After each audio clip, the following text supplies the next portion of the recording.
Rabu 16 Maret 2022, Kecamatan Pinang menjadi tempat launching program Kampung Restoratif Justice dari Kejaksaan Agung. Acara ini digelar serentak se-Indonesia dan diresmikan langsung oleh Jaksa Agung secara virtual. Silakan untuk kembali ke tempat. Ya, hari ini sebagaimana teman-teman media hadir bahwa hari ini adalah launching Rumah Restoratif Justice adalah oleh Bapak Jaksa Agung. Launching ini dilaksanakan di seluruh Indonesia, bahwa sebagaimana tadi rekan-rekan sudah mendengar, Bapak Jaksa Agung ingin bahwa Rumah Restoratif Justice ini hadir di seluruh provinsi, hadir di seluruh kabupaten kota yang ada di Indonesia. Harapannya Restoratif Justice ini kan sebagaimana tadi disampaikan oleh Bapak Jaksa Agung, kita terlebih dahulu menyelesaikan di tingkat masyarakat ini, jangan sampai ke bawah dulu. Itu secara ringkasnya kan begitu. Tidak perlu semuanya harus dibawa ke pengadilan. Kenapa? Ketika sudah masuk ke pengadilan, pasti antara korban dan keluarga itu tidak akan mudah. Tapi konsep restoratif justice itu kan pemulihan kembali. Jadi setiap antara korban dan tersangka atau pelaku terjadi keributan, dipulihkan kembali. Itu konsepnya. Restoratif justice ini di tahap kejaksaan adalah penghentian penuntutan berdasarkan keadilan restoratif justice. Penghentian penuntutan. Nah, ketika dia sudah dinyatakan serahkan kepada kejaksaan P21, maka pihak jaksa wajib melakukan terhadap ada ketentuan, yaitu perkara yang tidak lebih dari tuntutannya 5 tahun dan sebagainya, teman-teman sudah tahu. Nah, ini dilakukanlah restoratif justice. Tapi dengan syarat antara korban dan korban harus memaafkan. Itu dulu. Terdakwa atau tersangka harus mengakui perbuatannya.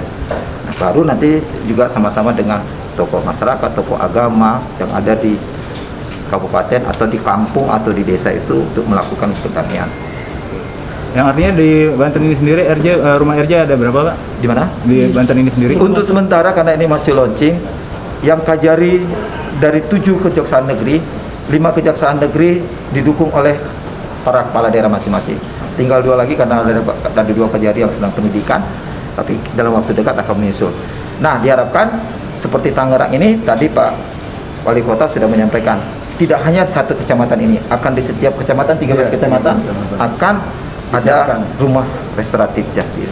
Inilah nanti tempat rumah yang nyaman kepada masyarakat untuk melakukan kedamaian di tingkat sebagaimana untuk mendamaikan kembali atau memulihkan kembali keadaan semula terhadap permasalahan-permasalahan yang timbul. Tapi tadi Bapak Jaksa Agung sudah mengatakan tidak hanya perkara pidana, perkara perdata itu pasti banyak antara masyarakat ribut. Nah, kita ada tools, kita ada unit kerja di bidang datun yang bisa mendampingi atau memberikan pertimbangan hukum, pendapat hukum kepada masyarakat untuk memberikan masalah-masalah terkait dengan perdata, misalnya perkawinan, waris dan lain-lain. Harapannya adalah mari di tempat ini. Nah, ini kan kolaborasi, tidak hanya aparat penegak hukum, tetapi masyarakat juga ikut berkolaborasi dengan kita menyelesaikan permasalahan-permasalahan yang ada di masyarakat. Itu kira-kira. Triwulan sekarang ini berapa perkara yang ditangani, Pak? Sampai tahun ini menurut Aspidum tadi 10 perkara restoratif justice yang sudah ada di daerah Banten. Ya, jadi kami atas nama pemerintah daerah dan juga didukung oleh rekan-rekan Forkopimda, Pak Kapolres, Ketua Dewan, semuanya sangat mengapresiasi program dari Kejaksaan yang baru saja di-launching oleh Bapak Jaksa Agung ya. Karena memang apalagi Kota Tangerang dengan penduduk hampir 2 juta jiwa ini adalah kota kaum urban ya. Artinya mereka datang dari berbagai suku bangsa, dari berbagai daerah dan lain sebagainya. Masuk ke wilayah Kota Tangerang tentu seringkali ada perbedaan-perbedaan pandang, perbedaan masalah-masalah sosial. Nah, dengan adanya Rumah Restoratif Justice ini bisa mengantisipasi permasalahan itu jadi tumbuh besar. Maka kami sangat mengapresiasi dan mendukung. Insya Allah dari kegiatan hari ini saya akan segera instruksikan 12 kecamatan lainnya untuk mempersiapkan Rumah Restoratif Justice lainnya. Jadi nanti ketika memang dibutuhkan oleh Kejaksaan, kita sudah siap memfasilitasi masyarakat kita yang membutuhkan kepastian hukum ya terhadap berbagai sengketa permasalahan sosial masyarakat. Begitu. Ya, terima kasih semuanya.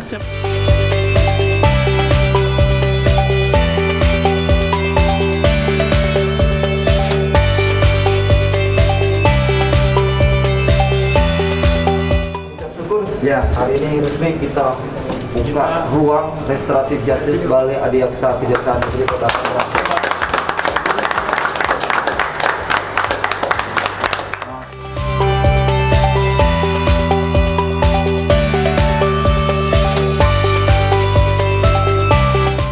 Semoga nantinya program restoratif justice ini bisa membantu permasalahan hukum warga Kota Tangerang, khususnya warga Kecamatan Pinang.